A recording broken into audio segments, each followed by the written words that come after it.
Hello मेरे dear students, कैसे आप लोग। आशा करता हूं कि मां शारदे की कृपा से आप सभी स्वस्थ होंगे और मस्त होंगे।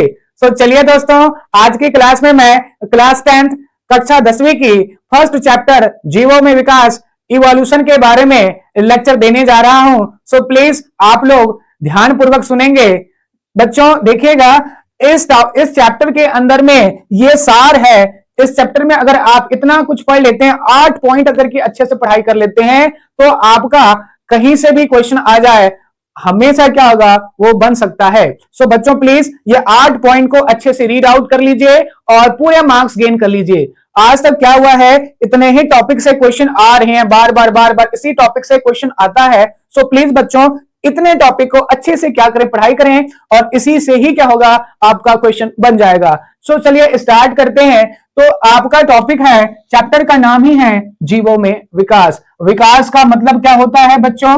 विकास का मतलब, जीव का मतलब तो हम लोग हो गए लिविंग ऑर्गेनिज्म, जो सेल का बना हो और जिसके शरीर में क्या हो, जैविक प्रक्रियाएं चल रही हो, उसी को क्या कहते हैं, जीव कहते हैं। और जीवों में विकास का मतलब क्या है? समय के साथ साथ क्या होते हैं, जीवों में बदलाव आते रहते हैं, जीवों में बदलाव आते रहते हैं। और इसी बदलाव को, समय के साथ साथ जो बदलाव दिखाई देता है, उसी को क्या कहते हैं बेटा?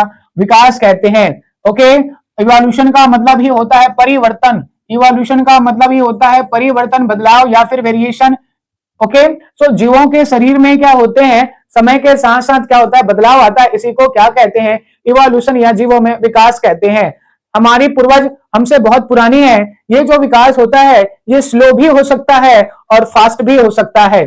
ओके बच्चों, ये स्लो भी हो सकता है और फास्ट भी हो सकता है। आगे हम बात करेंगे जब चयन की प्रक्रिया का, तब मैं बताऊंगा कि कैसे ये स्लो होता है और कैसे ये फास्ट होता है। आपको इतनी बात तो कंफर्म हो गई होगी कि जीवों में जो क्या समय के साथ साथ परिवर्तन आता है, परिवर्तन दिखाई देता है, इसी को क्या कहते हैं? जीवों में विकास कहा जाता है। ओके बच्चों, तो जीवों में विकास के बारे में हमारे पुस्तक की जो फर्स्ट चैप्टर है और उसका जो फर्स्ट पेज है, उसमें जो जीव का जो प्रारंभिक काल का जो जीव था, इट मींस डायनासोर के बारे में, उसके एरा के बारे में चर्चा की गई है। डायनासोर क्या है, जुरासिक एरा का क्या है, जीव माना जाता है। एक्चुअल में आज तक उसको किसी ने देखा नहीं है, परंतु क्या है, उसके जो फॉसिल जीवाश्म मिले हैं, जिसकी जानकारी से हमें पता चलता है कि ये बहुत ही पुरानी क्या है, जीव है। जो क्या है, प्राकृतिक आपदाओं के चलते उसकी क्या हुई है, डेथ हुई है। वो क्या है, वातावरण को अपने अनुसार से अनुकूलित नहीं कर पाया, वातावरण में एडजस्ट नहीं हो पाया, सो दैट उसकी क्या हो जाती है, मृत्यु हो जाती है। चलिए बच्चों, कौन कौन से वो क्वेश्चन है आप लोग देख रहे होंगे, ठीक है। तो क्या है, डार्विन्स के बारे में पढ़ना है। किसके बारे में पढ़ना है बच्चों? डार्विन्स और उसकी थ्योरी के बारे में पढ़ना है। आप इस लेक्चर पर बने रहिए, मैं ये पूरी टॉपिक बहुत अच्छे से आपको पढ़ा सकता हूं, पढ़ाऊंगा, it means. Okay, please take, skip मत करना इस टॉपिक को, क्योंकि इंपॉर्टेंट क्या है, चैप्टर है, 4 मार्क्स गेन कर सकते हो इस चैप्टर से। ओके, इतने टॉपिक्स को पढ़ना है। बच्चों चलिए स्टार्ट करते हैं इंट्रोडक्शन चैप्टर की। चैप्टर का इंट्रोडक्शन कहां से स्टार्ट होता है? डार्विन्स की थ्योरी से। ओके बच्चों, पहले तो डायनासोर के बारे में है। डायनासोर के बारे में क्वेश्चंस आता नहीं है, बट क्या है, ये जानकारी जानना जरूरी है कि डायनासोर क्या होता था। डायनासोर का जो क्या होता, साइज होता था बच्चों, वो क्या था, 50 सेंटीमीटर से 40 सेंटीमीटर तक क्या था, वेरी करता था। ओके, छोटा जीव, जो छोटा डायनासोर था वो कितना था, 50 सेंटीमीटर, और जो सबसे बड़ा डायनासोर था वो कितना होता था, 40 मीटर तक हो सकता था। ओके, और ये क्या थे, शाकाहारी भी हुआ करते थे, मांसाहारी भी हुआ करते थे। ओके, लगभग 200 प्रकार की क्या होती है, डायनासोर की वैरायटी है। परंतु क्या है, इसमें से कुछ शाकाहारी हुआ करते थे और कुछ कैसे थे, मांसाहारी हुआ करते थे। जो मांस खाने वाले डायनासोर होते थे, वो बहुत ही ज्यादा क्या था, उसकी जो प्रवृत्ति थी वो क्या थी, डेंजर थी। ओके, मतलब वो क्या था, बहुत ही ज्यादा क्या था, आतंककारी बोल सकते हैं। मतलब फाइटिंग के लिए क्या था, किसी को भी आता वो मार कर खा जाता, इस टाइप का था। ओके, बट क्या था, समय के साथ साथ क्या हुआ, परिवर्तन आने लगा। ठीक है, डायनासोर में भी मॉडिफिकेशन होने लगा। परंतु क्या था, प्रकृति का तो नियम ही है, माहौल बदल रहा था, टेम्परेचर बढ़ रहा था। अचानक से क्या हुआ, स्टेरॉइड्स गिर गया, किसमें, अर्थ पर, जिसके कारण से क्या हो गए, वातावरण का टेम्परेचर और ज्यादा बढ़ गया। सो दैट क्या हुआ, डायनासोर अपने आप को वातावरण में एडजस्ट नहीं कर पाया और उसकी मृत्यु हो जाती है। ओके बच्चों, तो इस तरह से क्या है, डायनासोर का अंत होता है। और उसके बाद जो डायनासोर के अंत होने के बाद में जो छोटे छोटे जीव होते हैं, यहां से क्या होता है, जीवों का विकास होता है, नए नए प्रकार के जीव उत्पन्न होने लगते हैं और धीरे धीरे क्या होता है, वैरायटी बनने लगता है। और आज आप देख रहे हैं बच्चों कि कितनी सारी वैरायटी बन चुका है, एनिमल्स की, प्लांट की, सबकी क्या है, बहुत सारी वैरायटी है बच्चों। ओके, सो इसके बाद बात करते हैं डार्विन्स के बारे में। ओके, डार्विन्स एक ऐसा साइंटिस्ट था, उस टाइम में सबसे ज्यादा पॉपुलर साइंटिस्ट कौन था, डार्विन था बच्चों। डार्विन सन 1931 में क्या करता है, अपना एक क्या, इंग्लैंड की क्वीन की परमिशन से क्या होता है, एक रिसर्च के लिए क्या होता है, उसको नॉमिनेट किया जाता है और उसी नॉमिनेशन के तहत वो क्या करता है, उसको 5 साल का टाइम दिया जाता है। सन 1831 से लेकर 1836 तक का जो टाइम ड्यूरेशन होता है, इसमें उसको क्या करना है, यात्रा करना पड़ता है। और वो क्या करते हैं, विभिन्न क्षेत्रों का यात्रा कर क्या करते हैं, एक रिसर्च पेपर पब्लिश कराता है, जिसमें क्या है, उसकी ऑब्जर्वेशन का जो कंक्लूजन निकला हुआ होता है, उसी को क्या करता है, रिप्रेजेंट करता है। उसी को क्या कहते हैं, इवोल्यूशन ऑफ थ्योरी या डार्विन्स की थ्योरी कहा जाता है। डार्विन का सिद्धांत मतलब उसके अवलोकन का जो क्या था, रिजल्ट था, उसी को क्या कहा जाता है, डार्विन का सिद्धांत।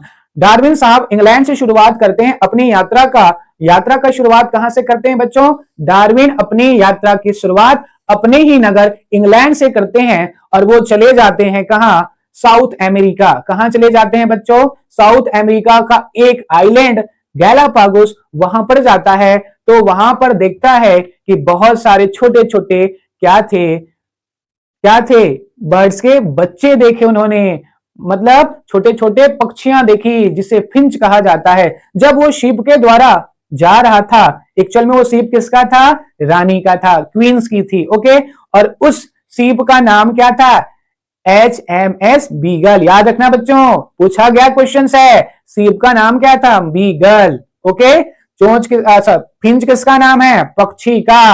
ओके बच्चों, और एक और क्वेश्चन आया हुआ है, किंगो क्या है, डायनासोर के जमाने का क्या है, प्लांट का नाम है, पौधे का नाम है, जो एक्चुअल में ब्रायोफाइट्स होते हैं। ओके बच्चों, ये 3 क्वेश्चन अच्छे से याद रखिएगा, एग्जाम में पूछ लिए जाएंगे। ओके बच्चों, नाउ उसके बाद बात करते हैं, डार्विन कहां चला गया, गैलापागोस आइसलैंड पर चला गया। वहां पर उन्होंने क्या देखा, 15 से भी ज्यादा प्रकार की क्या देखे, बिक्स देखे, वैरायटी, मतलब बिक्स मतलब फिंच की वैरायटी देखा। जब ये सारी चीजें देखा तो वो बहुत ही ज्यादा शॉक हो गया। उन्होंने पता लगाया कि ये इतनी सारी एक ही स्पीसीज की बिक्स मतलब चोंच की इतनी सारी वैरायटी कैसे उत्पन्न हुआ है। तब उन्होंने पता लगाया कि ये जो पक्षियां होती है अलग अलग क्षेत्रों में निवास करते हैं, और उसी कारण से क्या हुआ है, वहां की जो भी फूड थे, मतलब खाने का सामान जो था, उसी के हिसाब से क्या है, उसके चोंच में परिवर्तन आया है। मतलब परिवर्तन के लिए जिम्मेदार कौन होता है, वातावरण। इट मीन्स कंडीशन ही क्या है बच्चों, परिवर्तन का मेन क्या होता है, आधार होता है। ओके बच्चों, सो चलिए आगे नए टॉपिक पर डिस्कस करते हैं। तो डार्विन्स की थ्योरी में मैं बाद में बताऊंगा। ओके, इसकी 4-5 पॉइंट्स है, मैं बता देता हूं, चलिए बता देता हूं, है कि नहीं, कि डार्विन्स की थ्योरी में सबसे पहला बात क्या है, डार्विन्स ने अपनी डायरी का फर्स्ट लाइन में लिखा था कि सभी जीवों को जीवन जीने के लिए स्ट्रगल करना ही पड़ेगा। जीवन जीने के लिए क्या करना पड़ता है बच्चों, संघर्ष करना पड़ता है। जब वो शिप से जा रहा था, तब उन्होंने देखा कि छोटी मछली के पीछे में बड़ी मछली लगी हुई है। मतलब क्या है, बड़ी मछली छोटी मछली को खाना चाहती थी।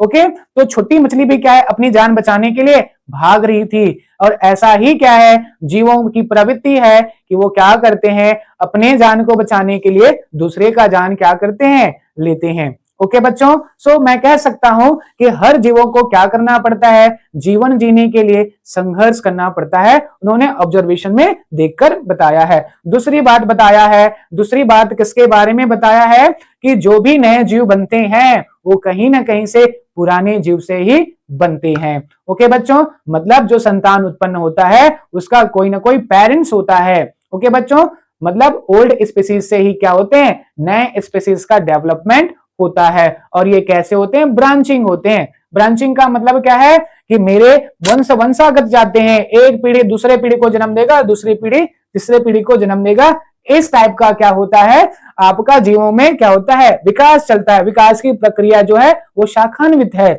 जैसे कि एक नए स्टेम से, मेन स्टेम से बहुत सारे स्टेम ब्रांच निकला होता है, सेम टू सेम क्या होता है, जो विकास की प्रक्रिया है वो भी कैसी होती है, ब्रांचिंग डिसेंट होते हैं। ओके बच्चों, और क्या बातें किया है, उन्होंने बताया है एडॉप्टेशंस के बारे में, और उन्होंने बताया स्पेशिएशन के बारे में। सबसे ज्यादा बात किस पर किया है, नेचुरल सिलेक्शन पर किया है। नेचुरल सिलेक्शन का मतलब क्या होता है, प्राकृतिक चयन पर किया है। प्राकृतिक चयन पर सबसे ज्यादा बात किसने किया है, डार्विन साहब ने किया है। उन्होंने ही बताया है कि जो चयन की प्रक्रिया होती है वो दो प्रकार से हो सकता है, प्राकृतिक चयन और कृत्रिम चयन। ओके बच्चों, natural selection and artificial selection. Okay बच्चों, और सबसे ज्यादा बात किस पर किया है, नेचुरल सिलेक्शन पर किया है, प्राकृतिक चयन पर किया है। कि जीवन जो आ रहा है, मतलब जो पुरानी पीढ़ी से जो जीवन आया है उसमें जितना भी बदलाव हुआ है उसका मेन जिम्मेदार फैक्टर कौन है, प्रकृति है। जीवों के लक्षणों का चुनाव कौन करता है, प्रकृति अपने अनुसार करता है। और जो प्रकृति ने लक्षण का चुनाव किया उसी को ही क्या है, आगे देखा जाएगा। मतलब जीवों के लक्षणों के चुनाव का मूल सूत्रधार कौन है, प्रकृति है। प्रकृति जैसा चाहेगा, नेचर जैसा चाहेगा वैसा ही होगा। नेचर जिसको जिंदा रखना चाहेगा वो जीवित रहेगा।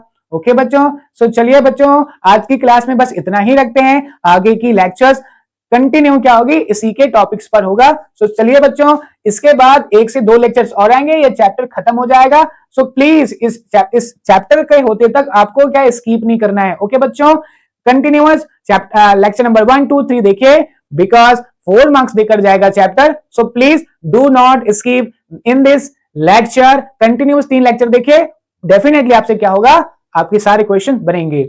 ओके बच्चों, थैंक यू।